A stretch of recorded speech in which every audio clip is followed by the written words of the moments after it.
Hi, it's your boy Jacob, and today we're talking about peace. Peace is proving you care more about each other than winning an argument. So, if you had an argument with someone and you feel like that relationship is broken, peace can help you rebuild that relationship. It's like building a bridge. Bridge. You can build a bridge out of anything. Legos, popsicle sticks, spaghetti, and even trash. Sometimes we throw things away without thinking about how much we really need them. So I'm going to recycle this big, beautiful bin of garbage by building a bridge. Let's do this!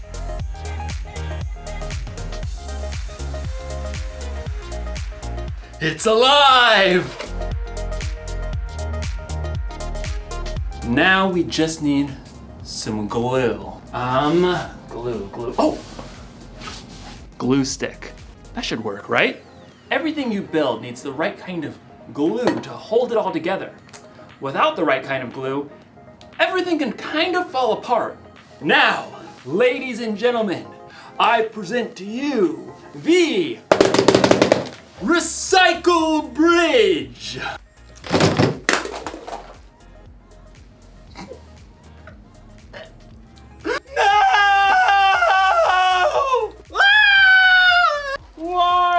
You see, it's hard to make things stick together when you don't have the right kind of glue. As you'll discover in today's story, helping people stick together takes the right kind of glue too. So, stick around. You see what I did there? Stick. The Bible.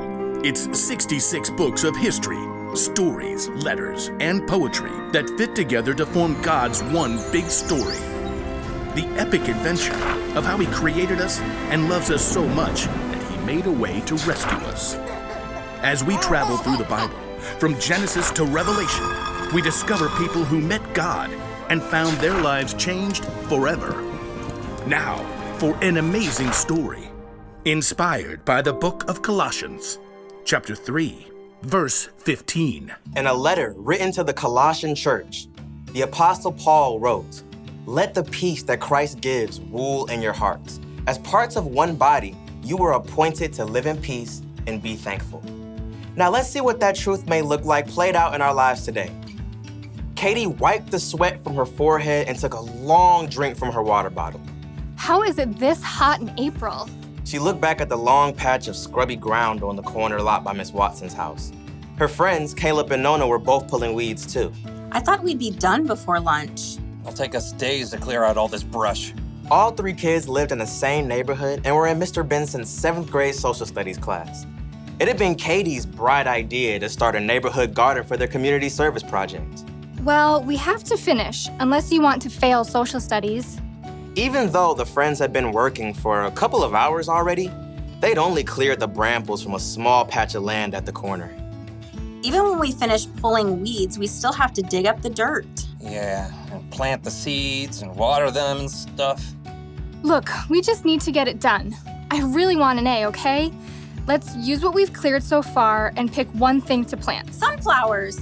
What? They're big. They're bold. They'll brighten up the whole neighborhood. I don't want to plant flowers. Katie did a quick search on her phone for backup. Plus, you aren't supposed to plant sunflowers until summer. That's a big fat fail for class. Well, it feels like summer. We should plant a pumpkin patch. I mean, how awesome will it be to have all the little kids come right here to get their pumpkins in the fall? That's like half a year away. You guys. Plus 2 words, pumpkin pie. 2 more words, is disgusting. Katie jumped right between her sparring friends. You guys, we need something easy that will actually grow now before the end of the school year. I looked it up. She held up her phone and showed them a picture of small flowers with viney green stalks. What are those even? You have got to be kidding me. Katie checked her screen again. Petunias. We can plant them right here by the stop sign. They grow super fast, we'll get a good pick for class, and then we're done. I thought the whole point of this was to help people. Petunias are nice. This is ridiculous. Something that small will just get overrun by all the weeds we haven't pulled. You got a better idea? Yeah, sunflowers. You know, something big and beautiful. Or pumpkins! Katie ripped off her gardening gloves and hurled them into the dirt. Fine. Do your own community service project. You're quitting the garden? It's not a garden, it's a weedy dirt patch. I'll do my own project. Katie grabbed her water bottle and her tools and stalked off. I cannot believe them.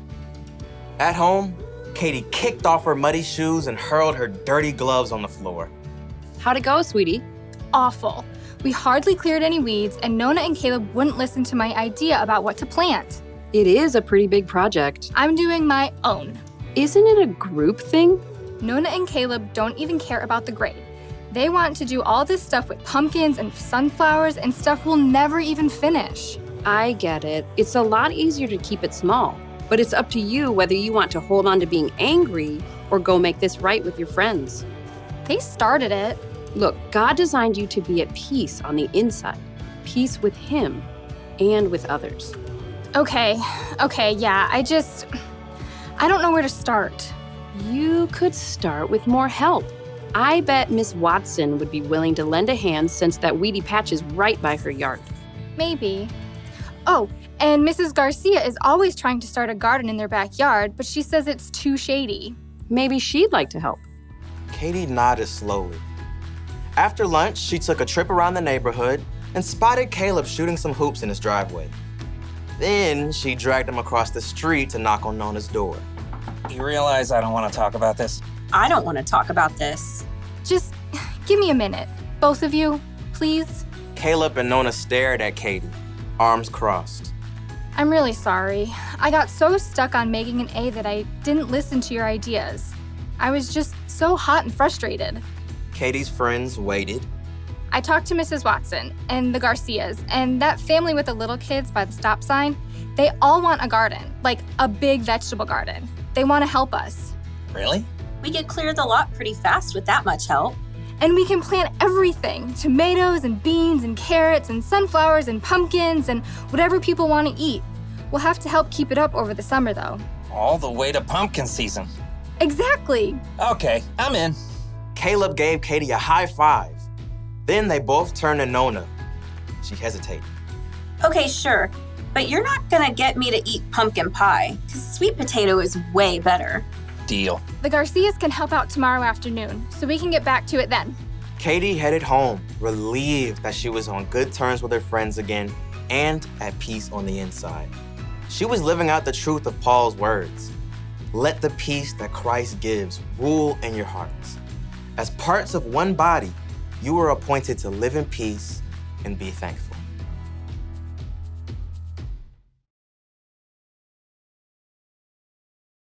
Some days, people are hard to get along with. Your sister spills milk on your homework. Your mom packs your lunch with that weird kind of bread you keep telling her you don't like. You have an argument with your friend over your group project. You just want to yell at everybody. But the Apostle Paul reminds us in his letter to the Colossians, let the peace that Christ gives rule in your hearts. As parts of one body, you are appointed to live in peace. Do you hear that? It's your job to make peace with the people around you. It's one of the things that you were made for, but you don't have to do it alone. You can have the peace that Christ gives. That kind of peace is strong and powerful. It's the glue that holds relationships together. So, if your sister spills milk on your homework, be quick to forgive. If you're in an argument with a friend, be patient and listen. And if you feel like yelling at everyone, count to 10, or yell into a pillow. Or better yet, ask God to give you peace. Don't throw away a relationship without thinking. Peace is more important than being right. Here's the one thing to remember today. We can make peace with others. Think about who you need to make peace with today. Ask someone you trust for ideas on how to take the first step. You'll probably need a little creativity, and you'll definitely need the right kind of glue. Super glue. This ought to do the trick. When you see me next, I'll have a bridge that will truly last. Well, I'll see you next time.